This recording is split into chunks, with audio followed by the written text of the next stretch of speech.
Hi and good morning everyone. Welcome to our second assembly, which is on video. Great to see you. You can see I'm moving about. Can you guess where I am?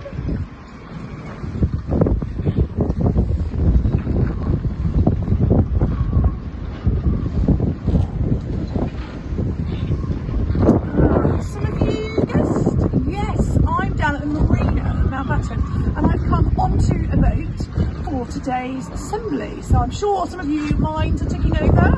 Now, boats are something I think we're probably pretty familiar with living where we do. We're so close to the sea, we often see boats out in the Sound, which is just over there, the other side. Some of us might have a boat like this, might have a sailing boat, go out and enjoy sailing. Now, some of us might have actually been out and spent some time at sea as well. Some of us might have been on a cruise where there's lots of lovely things to do in between those port visits. Some of us might have family members, people we know who are in the Navy, and they sometimes spend a long time at sea, especially I think of the submariners that spend the time under the sea. So at least if you're on a ship, you can look out and see. Well, sometimes all you can see is the sea, so it's quite a strange experience.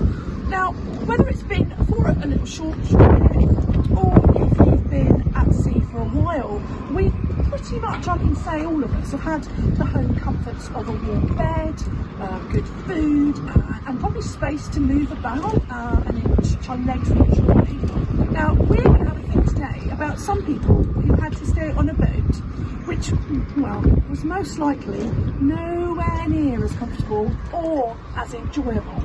And they were on it for about 5 months solid. Now, if you think of our lockdown, 5 months, 6 months, we could go outside. These guys were inside a boat for 5 months solid. So you've probably guessed it by now. Our story today is Noah. Now, I'm going to read it from a book here, which is absolutely brilliant. It's all rhyming, so are you ready? It's called A Floating Zoo. When God looked at all the people he'd made, he sighed at the sight of them. They're really quite bad. It makes me so sad. I think I should start again. He managed to find just one good man though, so God called Noah by name. Build a boat, make sure it will float. I warn you, it's going to rain. Then Noah did all God told him to do. He followed God's pattern through. He built a great ark from gopher wood bark, and the rest of the gopher wood too. He warned all his neighbours the rains would come, but they all just laughed in his face. Your boat is a joke. Who cares if it floats? It never gets floods in this place. Now Noah, God said, here's another small job.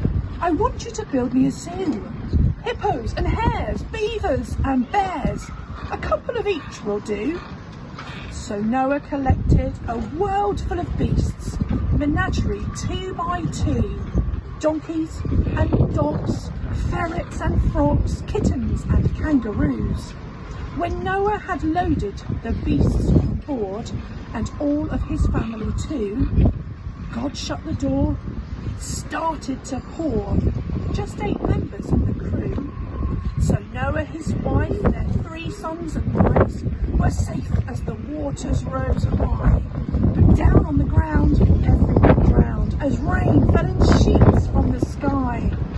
For 40 long days and 40 long nights, rain never ceased to fall.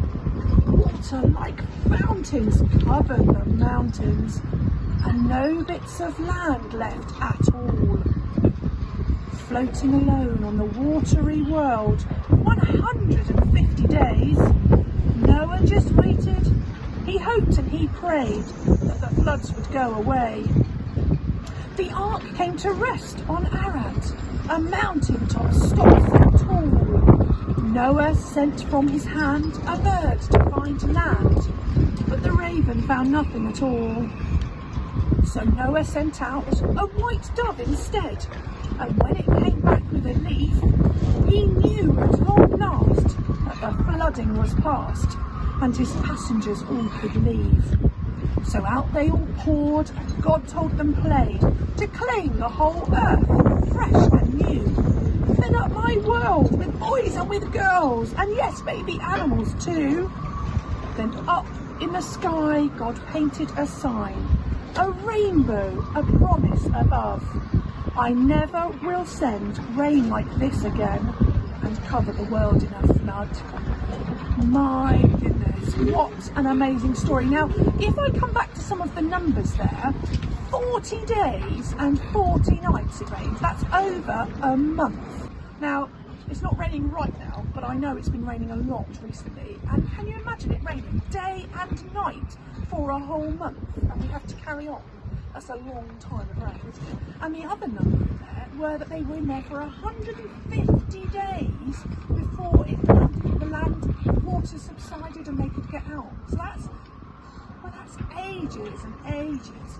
Now, if we think of where we are now, we're in the middle of our second lockdown, and we might start to think, oh, this is really hard, and oh, it's just tough. Well, if we think of Noah and what happened with Noah, he heard what God said, and he trusted to do what God said, but the people around him laughed at him, and he just said, I'm going to trust God.